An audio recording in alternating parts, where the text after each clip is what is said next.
everyone, a very warm welcome to all of you. Here is Raj IAS Group wishing you a very happy and prosperous Holi. I hope you all had a very good day. As you all know, we have started this new initiative where we bring you the news from past week of subjects segregated day-wise, right? So today is Friday and as promised, I am Drishti, and today we will be discussing a very dark topic on a very colorful day. Which needs our serious attention. So in social issues, today we will be discussing manual scavenging. Right, so this topic was recently in news. Why? Because 3 laborers in Mumbai, Maharashtra, they were allegedly hired for manual scavenging and they died after inhaling some really serious toxic fumes from a septic tank. There was an article in Indian Express regarding this. It was a very detailed and very good article. If you want to go through it, you can.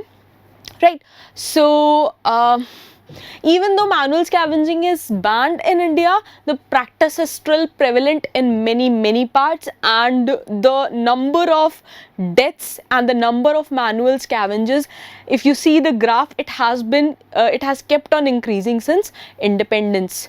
Right, so here, let us come to our basic definition first. See, manual scavenging refers to manually carrying the human excreta, right? I'm sorry, just to show it, I've put in a couple of pictures which you people might find a bit disturbing on the day of a festival, but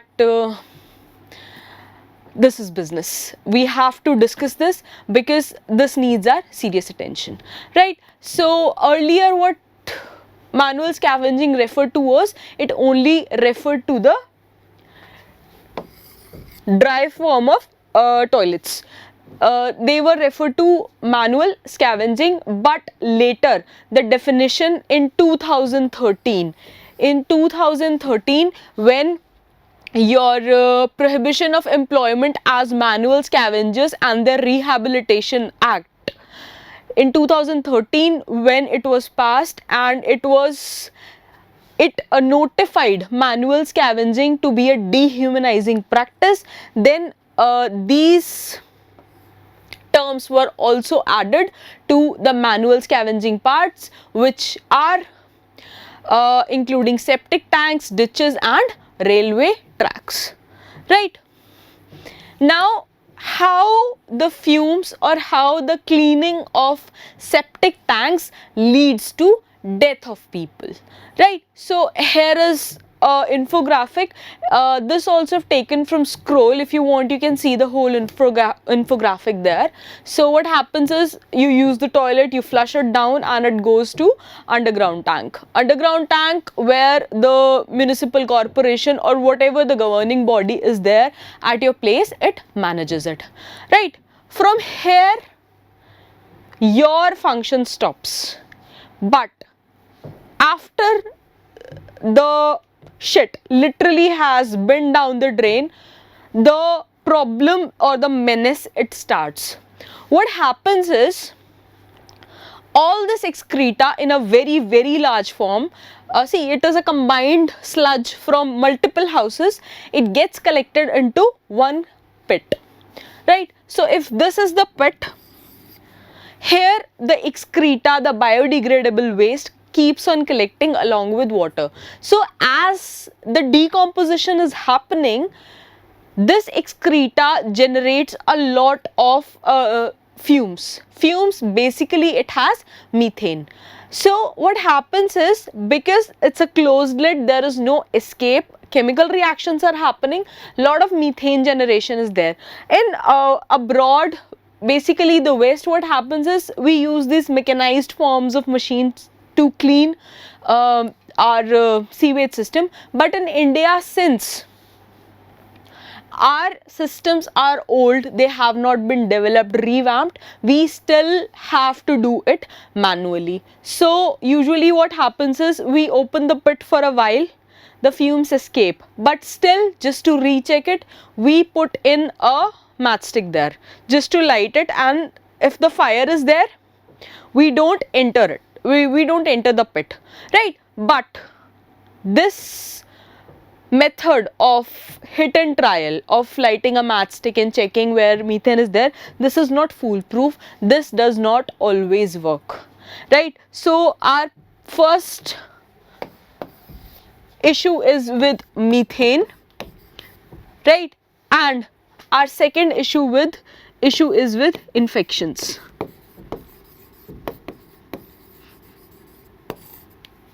Right? So the reason for the people to die is methane, the toxicity of methane, and the second is it causes deadly infections.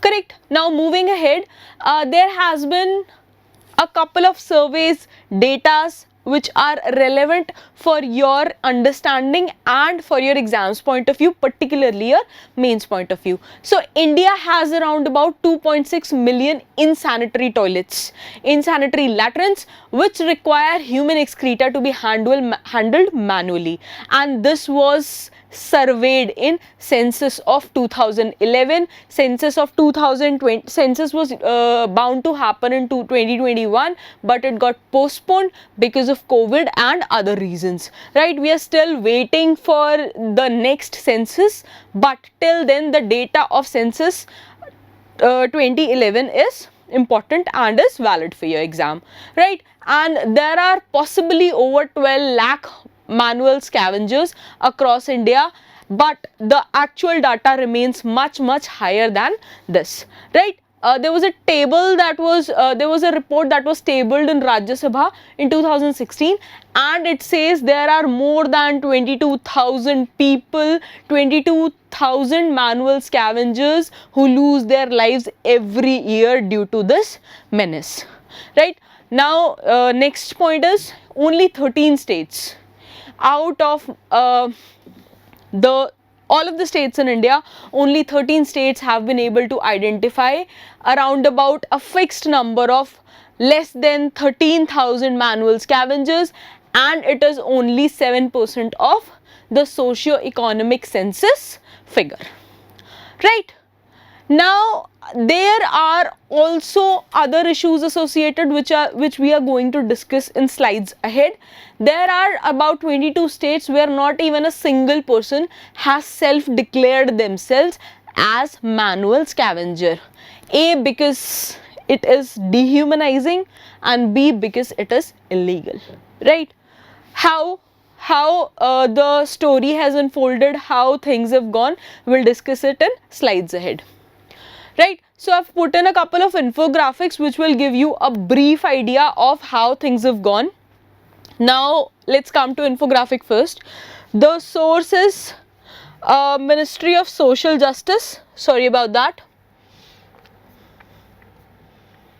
The source is Ministry of Social Justice. इन्होंने tabled a report in Lok Sabha in 2020, and here is number of deaths that have happened due to manual scavenging, like cleaning of septic tanks and sewage. In 2015 it was 57, and this is the data when no one has formally admitted to the manual scavenging aspect of it. I just told you in 22 states not even a single person has admitted to be a manual scavenger, right? In 2015 it started with 57, 16 it came down to 48, then in 2017 it came down to 93, in 2018 it came down to 68, and in 2019 there were around about 110 deaths, and this is only the official data. The real number remains much more higher than those, right? Now coming to second infographic, what is this depicting? This is depicting the states where large number of deaths were reported while they were cleaning sewers and septic tanks in past couple of years, right? So the highest number of deaths have happened in Tamil Nadu, then came Haryana, then came Delhi, and then came Gujarat, right? So this is the price we are paying for getting our toilets cleaned. Now, socio-economic caste census released in 2015, it says that there were around 18 million manual scavenging households in rural areas. There are no proper sanitary toilets, and Maharashtra has reported the sources socio-economic caste census. I am providing you the source of every report ever, so you can quote it in your answers, right? So Maharashtra has the highest number of manual scavengers in India. Right now, if you come to the census of, we've already seen what the census of 2011 says, but if you see the census of 1961, there were only 35 lakh manual scavengers, and the number of people engaged in this job has steadily increased since then, right? And in Tamil Nadu, as I already showed you, the highest number of death has lied in Tamil Nadu, and this is a map. You can go through it. I'm going to provide you the PDF. I'm sorry, I just read it in the comments that you people have been asking for the PDFs. We are going to provide you the PDFs of all the 3 videos today itself, right? So please go through our Telegram groups and website to get the same. Now let's discuss why manual scavenging is still prevalent. There are a lot of reasons. I've tried covering a few of them. Let's get started. Please be patient. It's a very, very dirty truth of our society, and we'll have to like go through it step by step. Okay, the first reason is community mindset. किसी को तो ये काम करना ही पड़ेगा. Community mindset of us and community mindset of people who are doing it. So this is the chief reason that comes into play. Second is the reason. पहला हो गया mindset. The second is why they are needed. ठीक है, उनकी need है, that is why they are prevalent. The presence of insanitary latrines or toilets. So because we do not have modern and proper automatic sewage system, we are still dependent on dry septic tanks and dry toilets. So this comes into play. We need them, right? Then there is the issue of sewage. The sewage gets collected and it has to be manually handled. There are no proper means of doing it. It keeps on collecting and causing problems for people in the residential area. So we have to call someone who is okay with doing this tasks, and then we wanted to get it cleaned. Now the problem of open drains. Even if you see what happens in small towns and places, the drains, they get choked. So since the drains are open, they get choked and a lot of excreta gets deposited in it. So again, these people come into play. These are the causes why they are required. Next factor is exploitation of unskilled labor, because it is not a skilled job, and these people, they lack education, they do not have any formal training of it. So hence the contractors or whatever the people are employing them, they exploit them, right? Then comes caste, class and income divide. See, particularly this section of society which is engaged in manual scavenging, this has come from our history, right? So earlier there were people, this came from the fourfold system of society. The Shudras, they have been associated with it. If you have read it in social issues, good enough. If you have not, please go through it. It's a very, very important concept. So the caste, a particular caste has always been associated with this sort of practices, and they have been the most oppressed, downtrodden people, right? They have always been living in the outskirts of the villages or the residential areas, and they have been engaged in this sort of activity. So what we call Dalits or untouchables, they were named this, right? So this people of this particular caste, these particular castes are still engaged in these sort of activities because they still have not been able to assimilate into the mainstream of our society.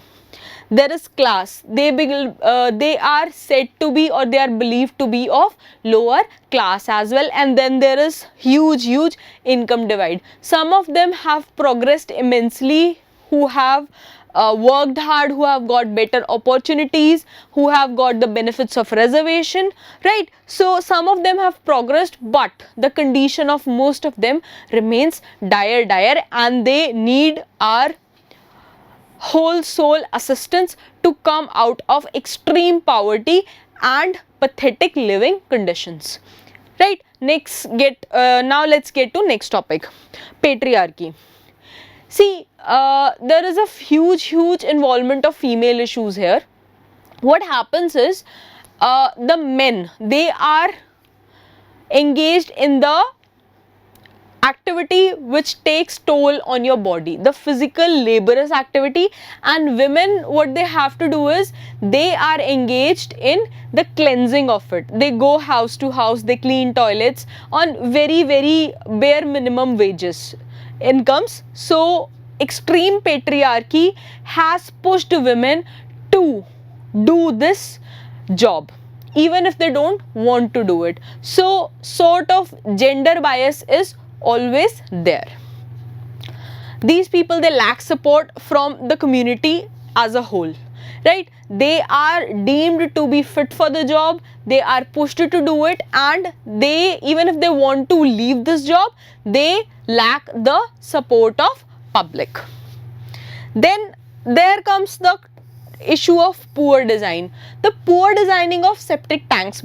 Most of the septic tanks that are there are old, ages old.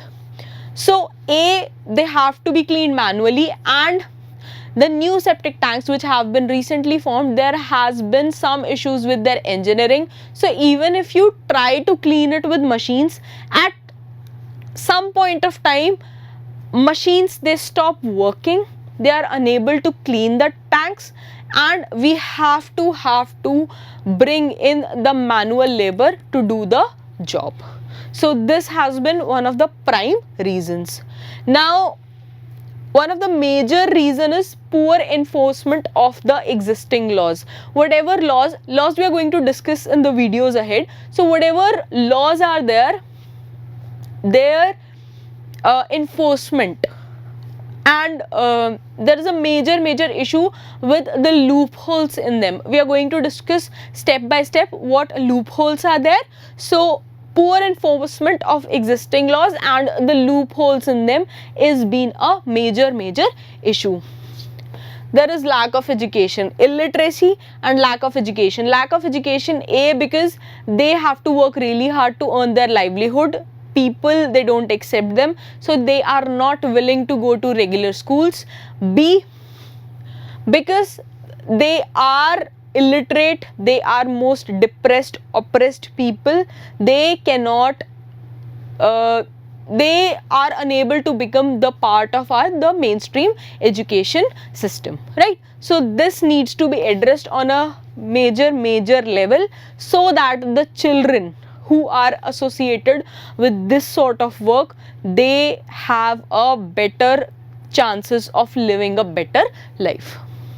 Indifference, our indifferences towards them, because we treat them so inhumanely, we forget even they feel things.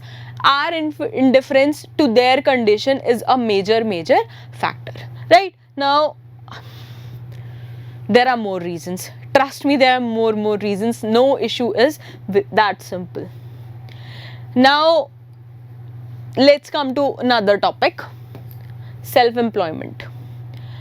These people, they are self-employed. See, even if in your homes you see, you always know this person can do this job. See, it's a generational thing. His father used to do this job, his son will do it. That's a mindset. You have this mindset. So these people are sort of self-employed. Also, even if they want to leave this work, right, they are unable to find some other sort of work because they are not skilled in it, they have no knowledge of it. So self-employment by them stays to be a very big issue, right? Now, disinterest of state governments. State governments have not been able to enforce the laws properly, take account of their plight. And why only state governments? You people will tell me in comments, because sanitation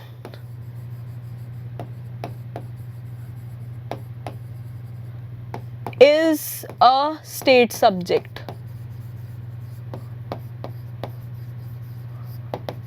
I'm pretty sure you people must have read it in polity. So I'm sorry about that. I'm pretty sure you people must have read it in polity. Sanitation is a state subject. So disinterest of state governments in the conditions of these people and working in manners to improve their life has been one major reason. Budget crunch. Our budget does not provide enough amount for the schemes and works to be done in this line of action. Then there are social norms. Social norms as in associated with these people. A certain group of people will only do these things and they are unfit to do other jobs. This mindset of the so-called upper caste people remains to be one of the major challenges of this task. There is no administrative accountability. Despite of so many laws, no one person is particularly accountable for the menace happening and continuing growing, right? Then there are always presence of informal ways. See, state machinery or governments cannot employ your manual scavengers directly, but what if they come through a third party or a contractor? So there are always parallel informal ways to take into consideration, and because of them the menace remains unaddressed, right? Even if there is a drive or state governments are working towards it, they stay to be just one time measures. एक बार एक rail सी चलती है and then they stop. So this remains one of the major reasons. One time measures, they remain one of the major reasons for the prevalence. Insufficient laws and norms. There are, as I said, there are too many laws, but they are insufficient and they are not targeted on the particular core problem. Also, what happens is the loopholes in them. Loopholes, how we'll discuss it again. So they remain one notorious thing. Then alternate livelihood stigma. Even if people who are engaged in these activities, they want to come out of them, it is very difficult for them to find another alternate means of livelihood, and they are pushed to do this work again. A, they do not know what else to do. B,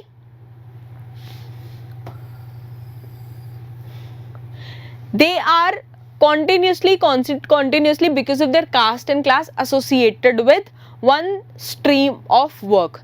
There is a particular mentality in people that if this person belongs to this particular caste, he can only do this work. So it becomes really difficult for them to find any alternative source of livelihood, and hence they are pushed to do this work, right? Manual scavengers, they are not an organized group. There is no unity. They are scattered. Chote protests, they happen, and they only happen when there is a casualty or something. Them not being organized in a particular strong group remains to be one of the biggest reasons of prevalence of manual scavenging. Right now, let's see what the constitution says. You guys must have read it in polity. These are the articles 14, 15, 16, 19 and 21 which speak highly about what are the rights of manual scavengers as the citizens of the country. I'm sure you know what these articles are. If not, please read about them. Prelims is just around the corner. You won't even know when June arrives, right? Now, let's see what are the efforts and timelines that have been put by the government. So, under the Protection of Civil Rights Act in 1955, it was talked abolition करके देखते हैं, abolition of untouchables based on scavenging or sweeping. Even at that point of time, scavenging की जो definition है, that was not defined. So it only came in 2013 that the definition of manual scavenging was updated. So in 1955 it started. Then in 1956 the Kaka Kalelkar Commission, they underlined, they sort of brought into limelight the need for the mechanization of toilet cleaning, right? That it should be done with the machinery. Then came the Malkhani Committee in 1957 and Pandya Committee in 1968, and these they regulated the service conditions of manual scavenging in the country. Correct? Now let's talk about government initiatives. So there has been a couple of acts. A Prevention of Atrocities Act of 1989, it talks about the abuse of people of particular caste and activity and the activities they are engaged with. Then there comes Employment of Manual Scavengers and Construction of Dry Latrines Prohibition Act of 1993. This played a huge role in curbing the menace of it, right? And then in 2013 came Prohibition of Employment as Manual Scavengers and the Rehabilitation Act of 2013, right, which deemed it as a dehumanizing practice.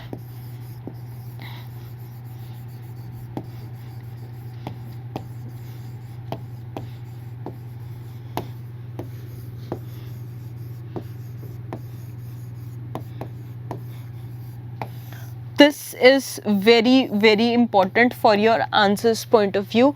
Please quote this whenever you're writing any mains related answer. Right. So, Act of 2013, we have talked about it.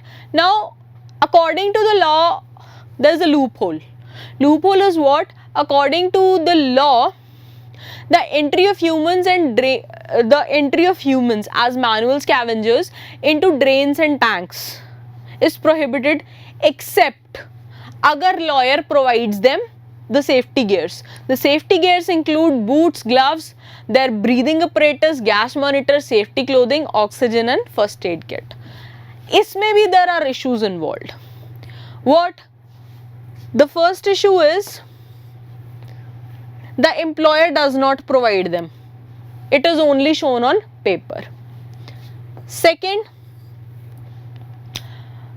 the people who are engaged in these activities, the manual scavengers, they are not comfortable with doing work wearing all this stuff because it's not in practice. They have always done it with bare hands, bare legs. So since they are not comfortable with it, even if they are provided to them, they don't use it, right? And third is, if it is provided to them, a couple of them, they sell it in black market for reasons whatsoever, just to have an extra income. So this remains a major loophole of this act, which is sort of exploiting the labor. So this needs to be addressed drastically. The government is actually planning a national plan for manual scavengers. We are going to discuss it in slides ahead. So that should be a game changer, but it's still in the pipeline. So let's see how it goes. Okay.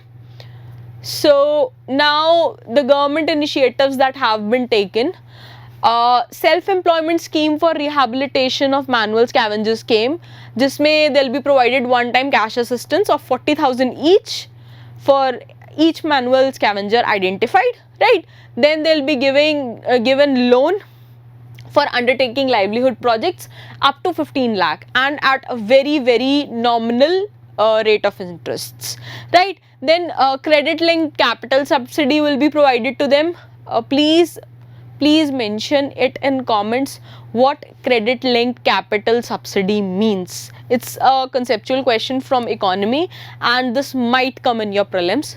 So credit linked capital subsidy up to 3,25,000 will be provided to them, and skill development training up to 2 years will be provided to them with stipend of rupees 3,000 a month. Rupees 3,000 a month remains to be a tad bit on the cash crunch side, but this is what the law says, right? Now what is happening is, just to show it on paper, this is the clipping, or this is by the Ministry of Social Justice and Empowerment. So source is Ministry of Social Justice and Empowerment. In a hurry or in a rat race to bury the data of people involved in manual scavenging, the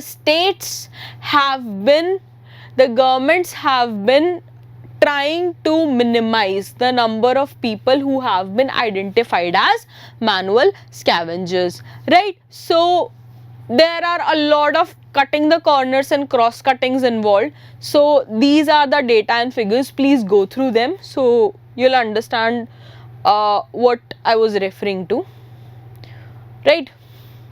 There is another infographic.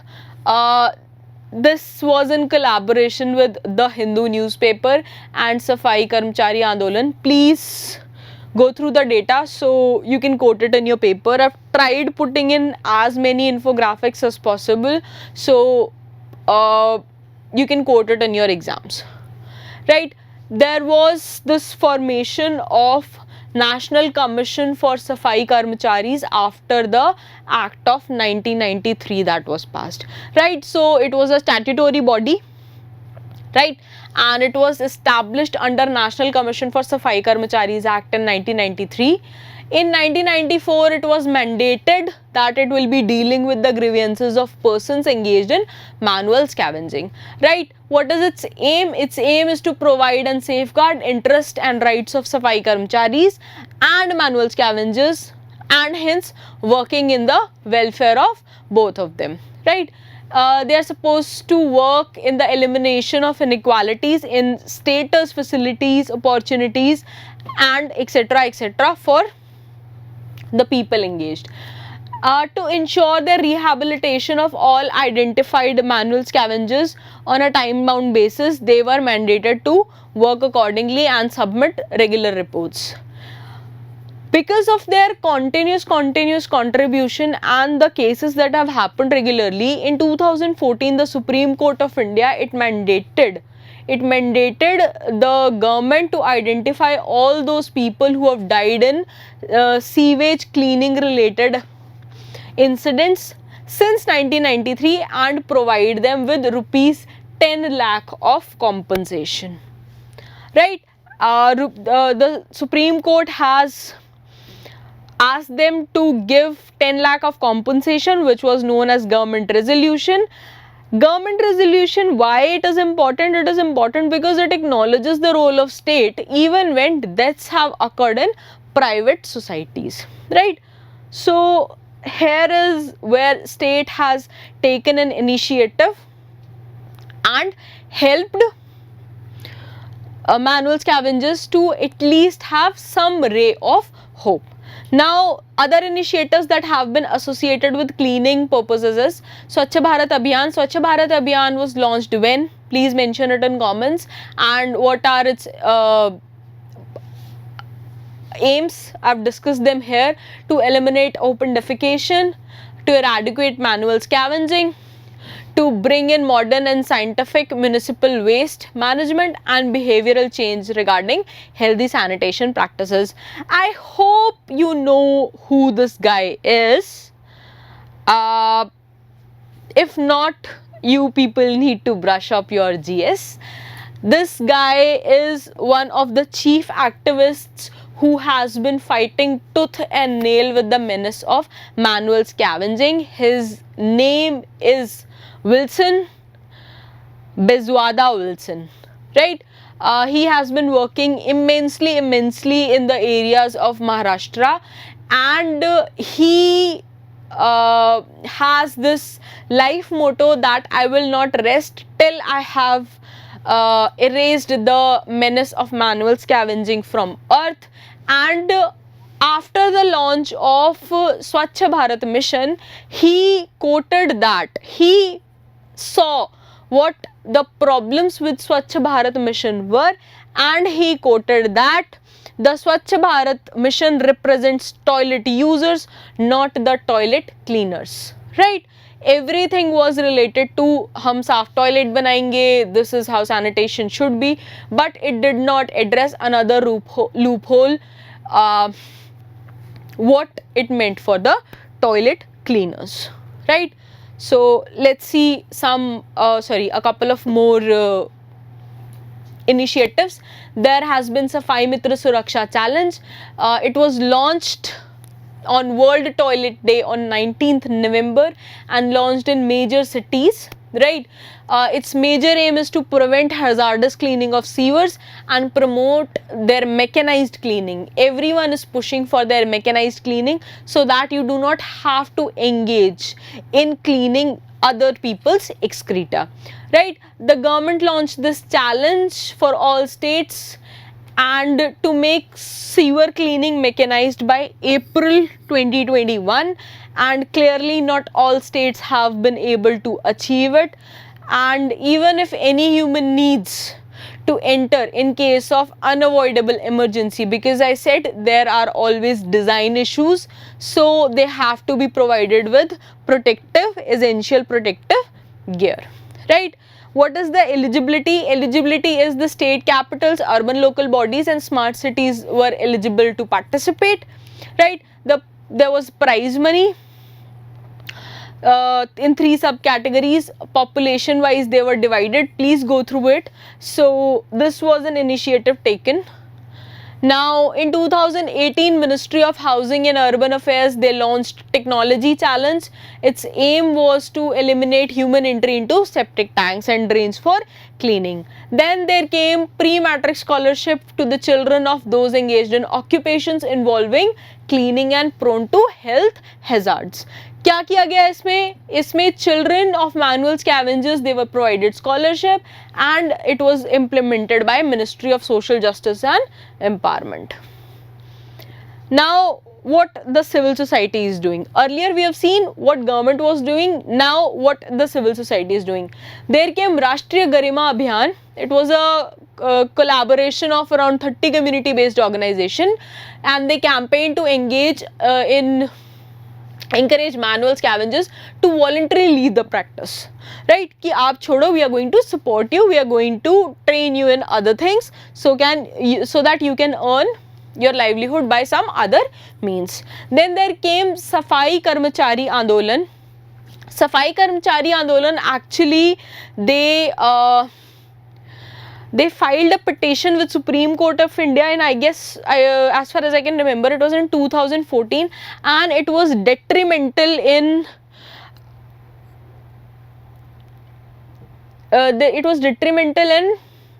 deciding how the conditions in country were going to unfold. And then a series of petitions were filed in various high courts of the country in around 2004, 2007, 2008. So that is how this national action plan, which I have been talking about in 2020, that has come to fold, right? Safai Karmachari Andolan, their aim was total eradication of manual scavenging and their socio-economic inclusion. Then there came Sulabh International Social Service. Their chief chief organization was Sulabh Sauchalay, and if I hope you know about him, his name is Bindeshwar Pathak.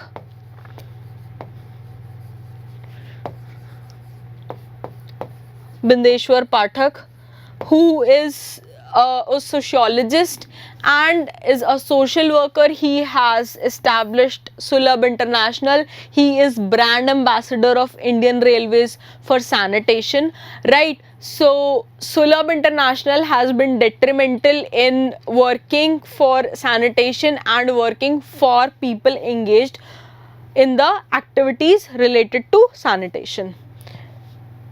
Sorry about that. Now there have been international commitments and declarations that have been in place. There has been Universal Declaration of Human Rights. इसमें there is a particular clause, International Convention on Elimination of Racial Discrimination, because the UN committee has recognized caste-based discrimination as a form of racial discrimination, and India has already ratified it. This is important because India is a party to it. India has ratified it. Then there is ICCPR, International Covenant on Civil and Political Rights, the International Covenant on Economic, Social and Cultural Rights, and the Convention on the Rights of the Child. These all they speak about manual scavenging. Then there is International Labour Organization, which is focusing on manual scavenging by supporting on relevant government projects with Uttar Pradesh, Bihar, Madhya Pradesh, Rajasthan and Gujarat, right?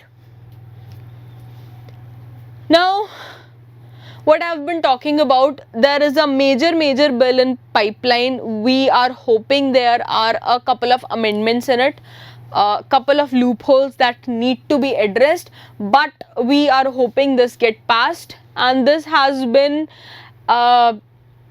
this has come as a result of struggle and protests for decades. So let's see what the bill says. The bill says the implementing ministry is Ministry of Social Justice and Empowerment. Its ministry's National Action Plan. What is the aim? The aim is to modernize existing sewage system. They want to cover the areas, the non-sewered areas as well in this plan, and they want to set up a fecal sludge and septage management system so that the septic tanks, they can be cleaned through machines mechanically, right? The transportation and treatment of fecal sludge, right? And furthermore, they want to equip the municipalities.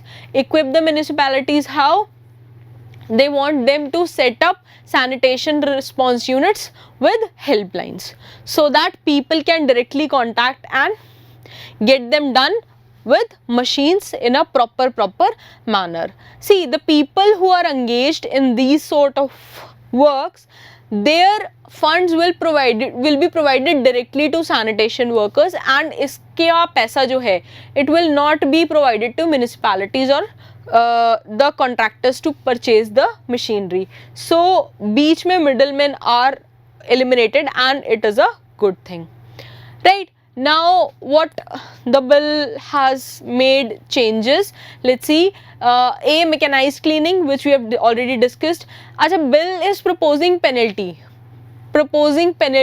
to ban manual scavenging and be very strict with it.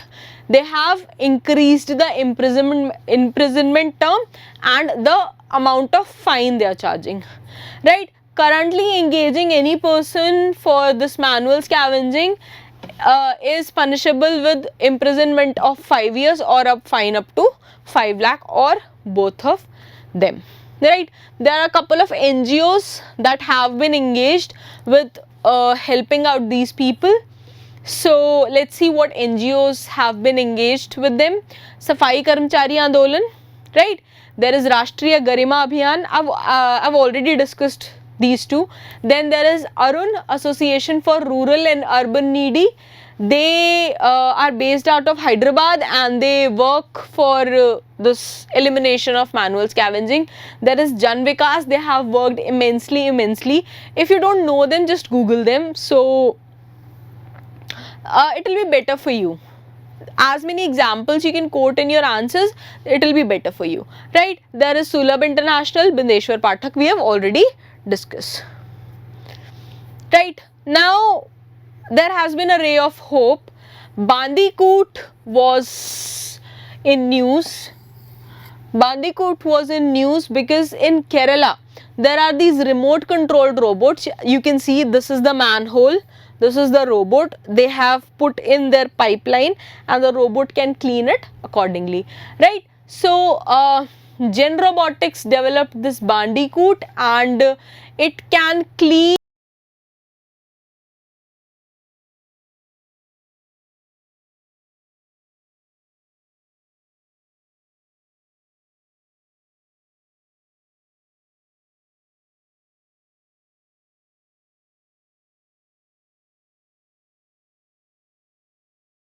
people out, right? Now let's discuss what can be the way forward, right?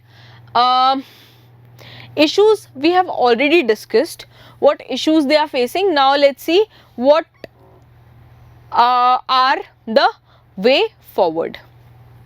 First is social sensitization. We people need to be socially sensitive to them, that these people are not doing this work by choice, but they are doing it out of compulsion and need to sustain, right? We need stricter enforcement of penalties and addressing the loopholes associated with the laws. We need to identify the insanitary toilets, right, and remove them, demolish them, destroy them and bring in the modern sewage system, right? Then we have to rehabilitate people who have already been engaged with manual scavenging and who want to leave this practice or left has this practice. We have to rehabilitate them, we have to give them training or provide them some other source of livelihood. We have to provide them with alternate means of livelihood, right? We will have to address the caste notions, caste barriers we have in our heads. Only then we will be able to walk hand in hand and create a better place for us. We have to provide them compensations for the deaths that have occurred, the sad casualties that have occurred, the timely compensations as mandated by Honorable Supreme Court, that should be provided to them timely. We have to look into it. We have to identify the manual scavengers. We have to address them. First step is acceptance. So as we already discussed, around 22 states have not even identified manual scavenging is happening while it is prevalent right under their noses, right? So first, the next step is identification and addressing them. Now local administration has to be empowered as mandated by 15th Finance Commission. 15th Finance Commission was headed by, please tell me, 15th Finance Commission mandated the Swachh Bharat mission to be top priority, right? So under this, the local administration should be empowered, right? We have to expand the categories. There are a lot of people who do sweeping and other sorts of cleaning stuff, but they do not come under the ambit of manual scavenging. So we have to broaden the definition, broaden the category definition of manual scavenging, right? Then we have to plan our cities in line with the Smart Cities initiative so that modern sanitization, sewage system, drinking water facilities are available so that this problem can be addressed to its core. Then their dispensement and rehabilitation. We have to address their displacement. this should have been displacement.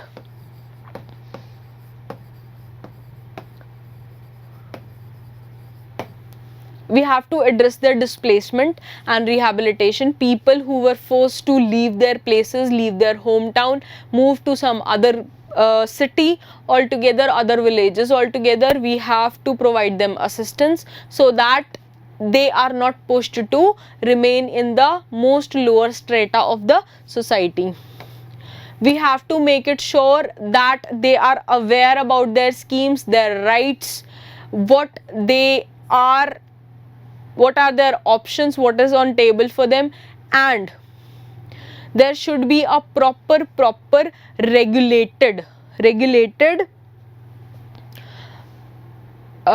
portal for them where they can register, and there can be some unity for these people. One major issue which I forgot to address earlier was, even the government sector, it employs manual scavengers, just not explicitly, but it's hidden between the layers. Have you people traveled in trains? See, in trains toilets are there, but have you ever wondered, after using toilets, where does the shit go? It lies right there on the railway tracks and someone has to clean it. So it's not the direct employment, but manual scavengers are employed in railways itself. So how can the government blame other people or arrest itself, right? So that is one of very big contradicting irony of the country. So that has to be addressed, right? So this was all for now. I hope it was not a very long session. I've tried to keep it short because it's festival, but I did not want to break my promise and continuity. So we'll meet next week right on Friday. Monday you'll meet with Piyush sir with some amazing topics of polity and governance, right? Thank you so much for staying connected. I wish you all a very happy Holi and stay safe, but keep studying. As I said, prelims are just around the corner, right? Okay, bye bye. Thank you.